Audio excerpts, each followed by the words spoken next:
Saya asli orang Sumatera, Batak. Dulu gerejanya HKBP, Kristen Protestan. Sudah menikah, punya anak 3, laki-laki semua. Saya dulu aktif di gereja dan juga ngajar sekolah minggu, jadi pendamping guru sekolah minggu. Kegiatannya di gereja itu hanya paduan suara atau ngajar sekolah anak-anak sekolah minggu. Saya masuk Islam itu karena saya dulu di waktu SMA itu suka dengar azan, dan kalau di kampung saya itu azan itu cuma maghrib aja, tidak ada subuh, karena kan di Sumatera itu di tempat saya nggak ada masjid, adanya di TV saja. Jadi kalau setiap maghrib nggak ada orang tua, saya selalu kencangin suara azan. Kan sebelum azan itu ada lagu Suli. Terus sampai saya masuk guru sekolah minggu. Di sekolah minggu itu kita selalu diajarkan untuk membuka Alkitab, intisari Alkitab. Nah itu saya selalu mendengar, selalu membaca. Itu ada kata-kata dalam nama Bapa, Putra, dan Roh Kudus. Nah di setiap Alkitab itu kita harus ambil ayat emas untuk ngajarin ke sekolah minggu. Anak-anak setiap hari minggu itu harus nyetor ayat sekolah minggu. Nah Allah itu siapa, Bapa itu siapa, Roh itu siapa. Nah itu selalu saya bertanya di diri sendiri, itu Allah siapa, Yesus siapa, Roh itu siapa. Tapi itu dipertanyaan setiap membuka Alkitab. Karena background di kampung saya semuanya itu Kristen dan sekolah juga Kristen, itu berlalu di setiap kegiatan. Karena kita kan sosialnya muda-mudinya selalu akrab. Jadi tidak ada pertanyaan yang harus ditanya. Kalau ke pendeta pun pasti akan lain ceritanya. Nah sesudah saya sampai Jakarta kan langsung masuk training kerja. Itu masih ada prosesnya. Masuk Islamnya 2009. Nah itu masih ada setahun jangkanya. Nah di lingkungan kerja atau keluarga kakak saya agak berbeda dengan keluarga yang di kampung. Kalau di Jakarta kan gerejanya berbeda. Kalau orang Kristen Protestan HKBP kan di sini agak jauh. Jadi masuknya ke Tiberias.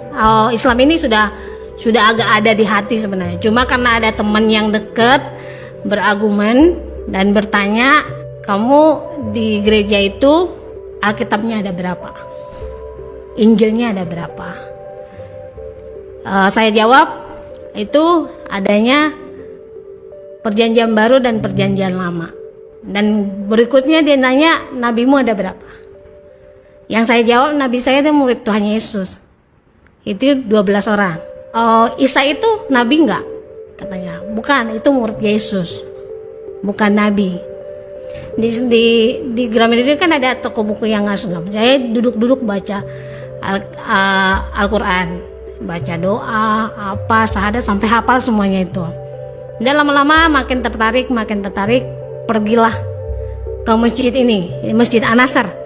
Awalnya saya bukan mau masuk Islam ceritanya, cuma mau belajar.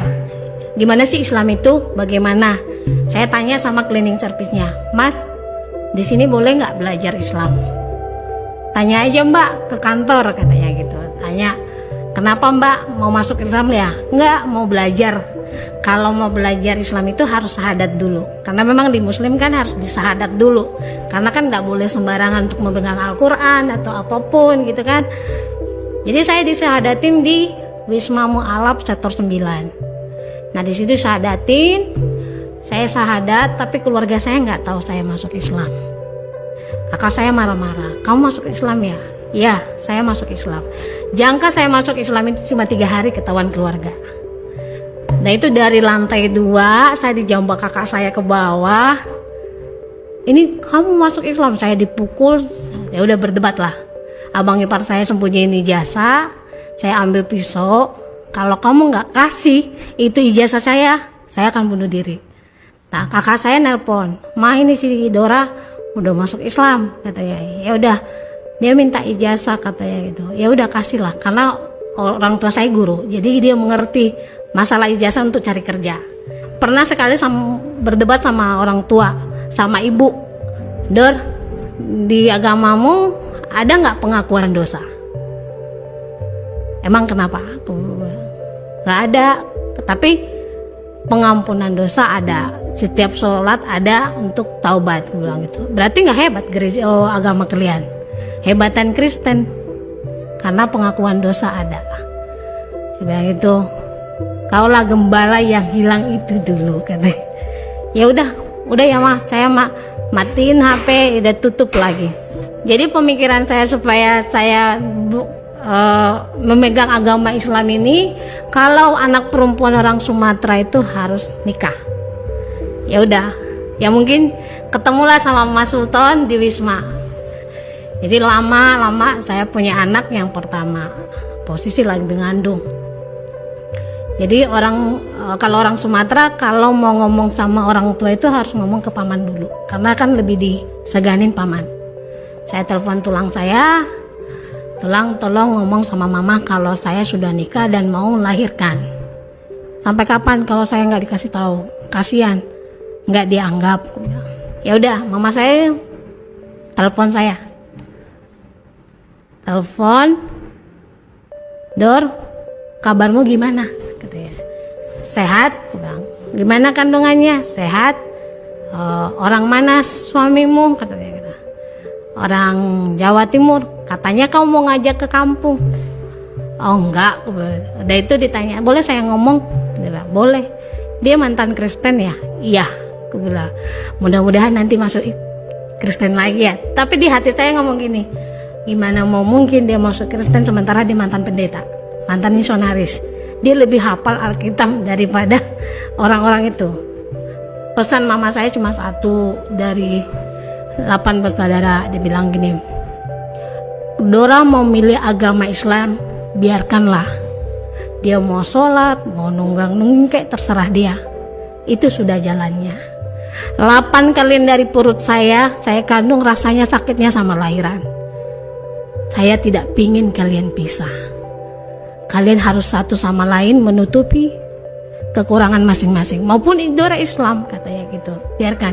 Karena di keluarga saya juga sudah banyak Islam. Dari bapak saya ada Islam, paman dari mama saya juga ada Muslim. Jadi itu udah Bhinneka Tunggal Ika. Cuma keluarga mana yang mau pisah anaknya satu piring jadi beda piring, itu loh prinsip orang Sumatera. Cuma alhamdulillah dengan sekarang ini kita selalu kompak.